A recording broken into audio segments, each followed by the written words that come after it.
BRS working president KTR పై Hyderabad cyber crime పోలీసులు case నమోదు చేశారు. సీఎం రేవంత్ రెడ్డిపై కేటీఆర్ అనుచిత వ్యాఖ్యలు చేశారంటూ ఎమ్మెల్సీ బల్మూరు వెంకట్ ఫిర్యాదు చేశారు. ఇటీవల జరిగిన ఒక ప్రెస్ మీట్ లో కేటీఆర్ చేసిన వ్యాఖ్యలు అనంతరం సోషల్ మీడియా పోస్ట్ లో చేసిన కంటెంట్ పై ఆయన ఫిర్యాదు చేసినట్టుగా తెలుస్తుంది. కేటీఆర్ వ్యాఖ్యలకు సంబంధించిన వీడియోలను సైబర్ క్రైమ్ పోలీసులకు అందజేశారు. కేటీఆర్ వ్యాఖ్యలు సీఎం రేవంత్ రెడ్డి ప్రతిష్టను దెబ్బతీసే విధంగా ఉంటాయంటూ ఫిర్యాదులో పేర్కొన్నారు. రేవంత్ రెడ్డి అనే ఒక చిల్లర నాయకుడు, ఒక చిల్లర వ్యక్తికి కేబినెట్ అంటే అర్థం కాదు, కేబినెట్ ఎట్లా పనిచేస్తుందో అర్థం కాదు. ఎందుకంటే ఆయన ఆలోచనలు వేరు, ఆయన ఎజెండా వేరు. ఆయనకు రాష్ట్ర ప్రయోజనాల కంటే, రైతుల ప్రయోజనాల కంటే రాజకీయ ప్రయోజనాలు, రాక్షస ఆనందము, పైశాచిక ఆనందం ఆయనకు ముఖ్యం. ఆయన చిల్లర పని చేసి బ్యాగులు మోసి జైల్లో పడ్డాడు కాబట్టి మా వాళ్ళని కూడా కొంతమందిని జైల్లో పెట్టాలనేది ఆయన వికృతమైన ఆలోచన తప్ప ఇంకోటి కానే కాదు. నేను చెప్పేదల్లా ఒకటే, 6 గ్యారంటీలు 420 హామీల మీదనే మనం అందరం దృష్టి పెడదాం. ఖచ్చితంగా రేవంత్ రెడ్డిని, కాంగ్రెస్ పార్టీని తొందరలోనే ఈ చిల్లర రాజకీయాలు అన్ని ముగిసిన తర్వాత ప్రజాక్షేత్రంలో బట్టలిప్పి నించోబెట్టే విధంగా కార్యాచరణ ఉంటది. దానికి మీ మద్దతు పలకాలని రాష్ట్ర ప్రజలను కోరుతాం.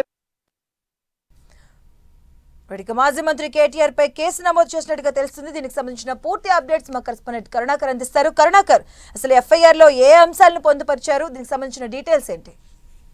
మాధవి, మాజీ మంత్రి బీఆర్ఎస్ వర్కింగ్ ప్రెసిడెంట్ కేటీఆర్ పై సైబర్ క్రైమ్ పోలీసులు కేసు నమోదు చేశారు. కాంగ్రెస్ ఎమ్మెల్సీ బల్మూరు వెంకట్ ఇచ్చిన ఫిర్యాదు ఆధారంగా పోలీసులు కాసేపటి క్రితమే ఎఫ్ఐఆర్ నమోదు చేశారు.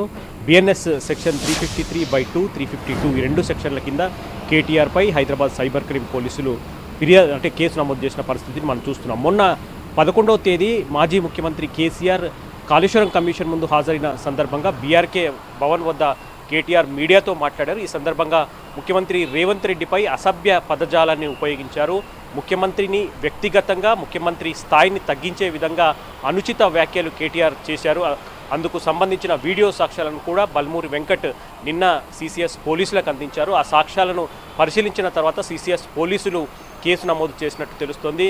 ఈరోజు లేదంటే రేపు కేటీఆర్కు సిసిఎస్ పోలీసులు నోటీసులు ఇచ్చే అవకాశం కూడా కనిపిస్తుందని చెప్పి మనకు అందుతున్న సమాచారం ద్వారా తెలుస్తుంది. కాబట్టి కేటీఆర్ ముఖ్యమంత్రి స్థాయిని దిగజార్చే విధంగా, వ్యక్తిగతంగా ఆయనపై అనుచిత వ్యాఖ్యలు చేసి ఆయన ప్రతిష్టను దిగజార్చే విధంగా వ్యాఖ్యలు చేశారు. ఆ వ్యాఖ్యలను బీఆర్ఎస్ పార్టీ సోషల్ మీడియాలో కూడా విస్తృతంగా ప్రచారం చేసిందని చెప్పి కూడా బల్మూరు వెంకట్ పోలీసులకు ఇచ్చిన ఫిర్యాదులో పేర్కొన్నారు. దాంతోపాటు కేటీఆర్ మీడియాతో మాట్లాడి రేవంత్ రెడ్డిపై చేసిన అనుచిత వ్యాఖ్యలకు సంబంధించిన వీడియోను కూడా సాక్ష్యంగా బల్మూరు వెంకట్ పోలీసులకు ఇచ్చినట్టు తెలుస్తోంది. సాక్ష్యాధారాలను కూడా పరిశీలించిన తర్వాత పోలీసులు బిఎన్ఎస్ 2 సెక్షన్ల కింద కేటీఆర్పై కేసు ఎఫ్ఐఆర్ నమోదు చేశారు. ఈరోజు లేదంటే రేపు కేటీఆర్కు నోటీసులు కూడా ఇచ్చే అవకాశం ఉన్నట్టు తెలుస్తోంది.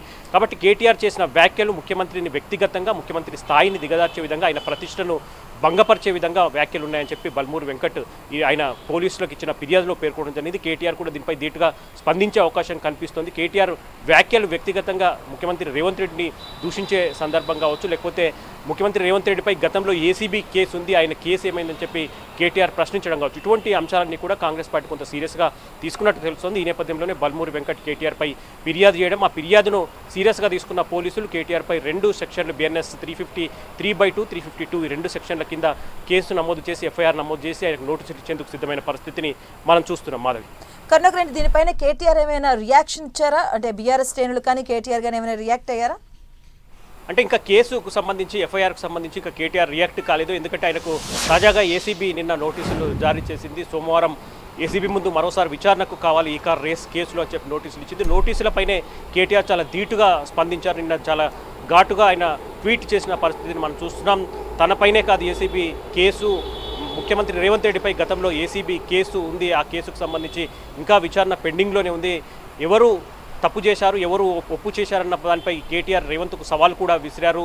జడ్జి ముందు లైవ్ డిటెక్టర్ ముందు ఇద్దరం పాల్గొందాం లైవ్ డిటెక్టర్ టెస్ట్కు అని చెప్పి కూడా కేటీఆర్ రేవంత్కు సవాల్ విసిన పరిస్థితిని మనం చూస్తున్నాం. కాబట్టి కేటీఆర్పై సిసిఎస్ పోలీసులు నమోదు చేసిన ఎఫ్ఐఆర్ కావచ్చు, ఆ కేసుకు సంబంధించి ఇంకా కేటీఆర్ స్పందించలేదు. ఈరోజు కేటీఆర్ కానీ బీఆర్ఎస్ నేతలు స్పందించే అవకాశం కనిపిస్తుంది. మొత్తం మీద బీఆర్ఎస్ నేతలందరూ కూడా ఇటువంటి విచారణలు, కాళేశ్వరం కమిషన్, విద్యుత్ కమిషన్ కావచ్చు, ఇటువంటి విచారణలు కావచ్చు, ఈ కార్ రేస్ కావచ్చు, లేకపోతే ఈరోజు నమోదైన కేటీఆర్పై సిసిఎస్ పోలీసులు నమోదు చేసిన కేసు కావచ్చు, ఇవన్నీ కూడా కక్షపూరిత రాజకీయాల్లో భాగంగానే తనపై కేసులు కావచ్చు, విచారణలు చేస్తున్నారని చెప్పి ముందు నుంచి కేటీఆర్ కావచ్చు, బీఆర్ఎస్ నేతలంతా కూడా ఆరోపిస్తున్న పరిస్థితి మనం చూస్తున్నాం. కేటీఆర్ ఈ ఎఫ్ఐఆర్ ఎఫ్ఐఆర్ పై కావచ్చు, తనపై సిసిఎస్ పోలీసులు నమోదు చేసిన కేసుపై కావచ్చు కేటీఆర్ ఈరోజు స్పందించే అవకాశం కనిపిస్తుంది. మాధవి, కనుక అంటే ఎఫ్ఐఆర్ లో పొందుపరిచిన సెక్షన్స్ అసలు ఏ సెక్షన్స్ పొందుపరిచారు, ఆ సెక్షన్స్ అంటే ఎలాంటి సందర్భాలు వాడతారు, ఆ సెక్షన్స్ ఏం చెప్తున్నాయి?